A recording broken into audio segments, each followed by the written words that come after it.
Hey, I'm Meghann Scully and this is the Limerick Post Show. We're here in the Savoy Hotel and I'm joined by the Limerick Rose for 2019, Sinead Flanagan. Congratulations. Thank you very much, Meghann. Thank you. It's been great. Now tell me all about the experience of what made you enter the Limerick Rose in the first place? I suppose it's something that I always thought about, like most young Irish girls. We were always watching the Rose of Tralee.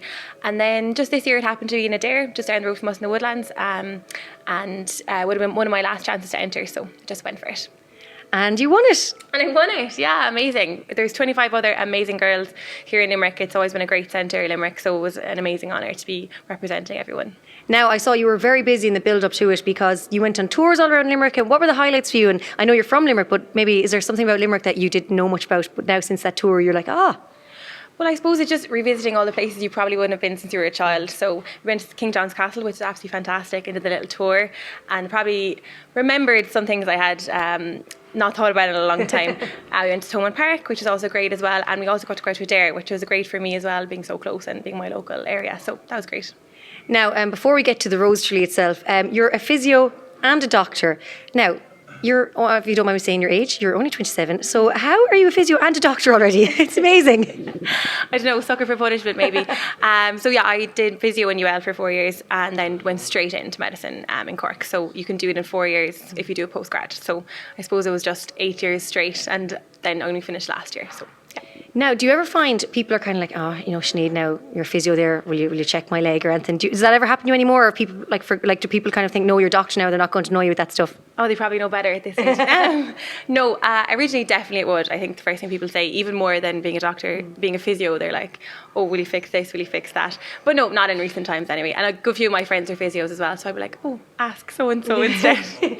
You're like, I know this other physio. Yeah. Explain to us about, you're down in Cork, isn't it, studying, or doing medicine, and is there any particular area you're going into, or do you kind of do all of it? I don't really know much about medicine myself, so that's why I'm asking. No, so I suppose at the start everyone stays general for your first couple of postgrad years. You can specialise straight away to GP, but unless you do that, everything else kind of stays general for a while.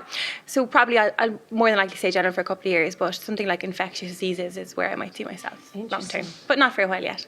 Very interesting. Now, back to the Rose of Tralee. It's literally, 2 weeks away? Literally 2 weeks away, yeah. It's absolutely flown. I think July just went in the blink of an eye. So once August came, we always knew it was going to be right there. So yeah, it's crazy. And how are preparations going? I mean, have you started packing? Have you got your outfits yet? There must be so much to bring.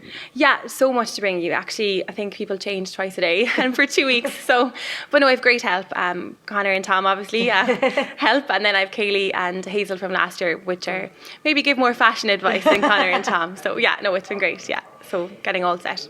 Now, I did see, of course, you were at the Galway races, and I know a lot of the Roses were there. So have you gotten to meet and got to know many of the girls that will be in Tralee with you? Yeah, so actually 17 Roses were at the Galway races last week, yeah. So I think every Irish Rose and then a couple of the international girls as well. So yeah, there's only 32 of us in Tralee, so we've met more than half already. So that's been great to get to know people before you go down. So. Now, of course, I know everyone knows with the Rose of Tralee, on TV we see the 2 nights, but the lead up to it, you guys go on this amazing tour of Ireland. It's going to be tough going because we've seen every year there's sing songs, there's early starts, there's late nights. Are you prepared for basically one massive party? Yeah, I think so. I suppose it'll just be a case of just get into it and get used to it. We start on Monday the 19th, so it's a full week before you see anyone on television. But a lot of it, I suppose, is meeting people and chatting. So it'll probably just be more tiredness from on the go than the big party as such, which will probably be more than likely for the Roses anyway after the Dome. All I'll say is lots of Manuka honey now. I'm sure you know yourself being a doctor to keep those. They want to keep your voice for the big night.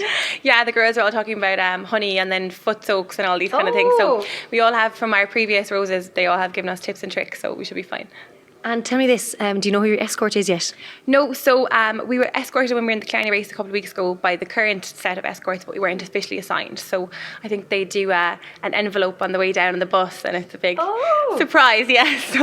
So we find out on the week down actually, yeah. Oh, it just sounds so exciting, and I know you're going to do Limerick very proud. Thank you very much. So all we can say is the very best of luck, and thank you for chatting to the Limerick Post Show. Thank you so much, Meghann. Thank you.